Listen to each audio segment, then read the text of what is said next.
আমি জানি আজও আমার কথা তোমার একটু মনে পড়ে না, কিন্তু জানগো একটা সময় তোমাকে নিয়ে যা ভেবেছি না, বাস্তব এমন কিছু ফিল করতাম তোমায় নিয়ে যেটা আমি আর জীবনে কখনোই চিন্তা করতে পারবো না। আসলে ভালো সময়টা মানুষের লাইফে জাস্ট একবারই আসে, কিন্তু যখন প্রিয় মানুষটা লাইফ থেকে হারিয়ে যায় না, তখন কি পরিমাণ কষ্ট হয়। একটা মানুষ বেঁচে থাকে আমি জানি, মানুষকে তো আত্মহত্যা সবাই করতে পারে না, কিন্তু যারা বেঁচে থাকে হয়তো বা জিন্দা লাশ হয়ে বেঁচে থাকে, হাজারো কষ্ট বুকে চেপে নিয়ে সমাজে হাসতে পারে।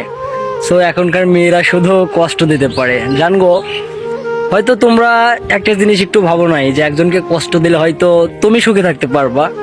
হয়তো সে বেকারতার কারণে, বাট সে মধ্যবিত্ত ছিল, যে কোনো একটা কারণবশত তাকে ছেড়ে চলে যাও। আসলে তুমি যাওয়ার পরে যে সেই মানুষটার কি হবে একমাত্র সেই ব্যক্তিটাই বুঝতে পারে।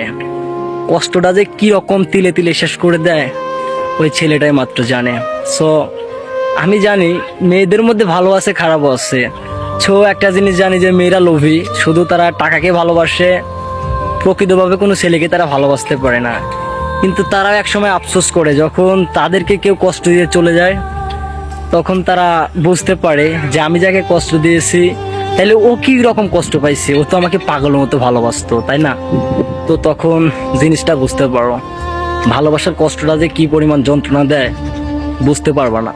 একটা ছেলের লাইফে ভালোবাসা কম বেশ থাকেই, সেটা আজ হোক কাল হোক, সবার মধ্যে ভালোবাসাটা থাকে।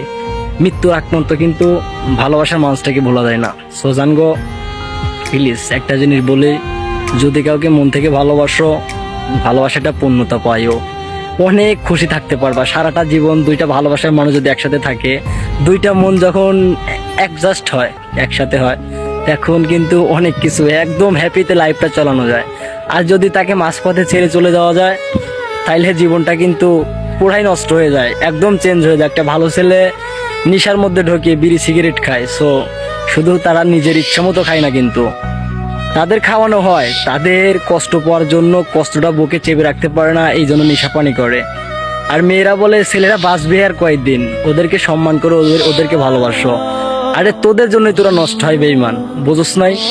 সো একদিন আফসোস করতে হবে, যাদেরকে ছেড়ে চলে যাবি একদিন তারা লাইফে ভালো কিছু করবে, হয়তোবা তোর প্রিয় জিনিসটাকে কিনে দিতে পারতো না, কিন্তু যখন সে ভালো কিছু করবে লাইফে, তখন তোর থেকে হাজার ভালো মেয়ে তার পাশ ঘুরবে, কিন্তু এলাও করবে না, তাকে সময় দিতে পারবে না। তখন আফসোস করবে যে ভুল একটা করছি, যদি পাগলটাকে ভালোবাসতাম কখনোই তা আমি আমার লাইফে কষ্ট পাইতাম না। তো জানগো একটা জিনিস বলি, মন থেকে ভালোবেসো, তাহলে লাইফে অনেক হ্যাপি থাকতে পারবা, ঠিক আছে? আসলে মেন কথাটা হচ্ছে কি, কষ্ট না পেলে নষ্ট হওয়া যায় না, আর স্যাক না খেলে স্যাক ভয়েস আসে না। সো প্রত্যেকটা স্যাকারের লাইফে কিন্তু হারানো কিছু প্রেমের স্মৃতিটা থাকে, ওই স্মৃতিটাই বুকে নিয়ে লাইফে ভালো কিছু করার জন্য সামনে দুপা বাড়ায়। ইনশাল্লাহ সফলতা হয়, আজ হোক কাল হোক। মানুষ সারা জীবন একরকম থাকে না, সেও একদিন ভালো কিছু করবে। সো জানগো হয়তোবা কথার মধ্যে অনেক ভুল ত্রুটি আছে। আসলে কথাগুলো কেউ নিজের ইচ্ছায় বলতে চায় না, আর কেউ নিজের ইচ্ছায় স্যাক্রিফাইস করতে চায় না।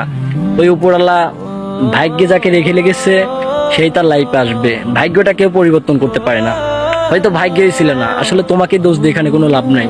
যদি ভাগ্যে থাকতাম অবশ্যই পাইতাম, সো ভাগ্যেই ছিল না। সো জানগো ভালো থেকো।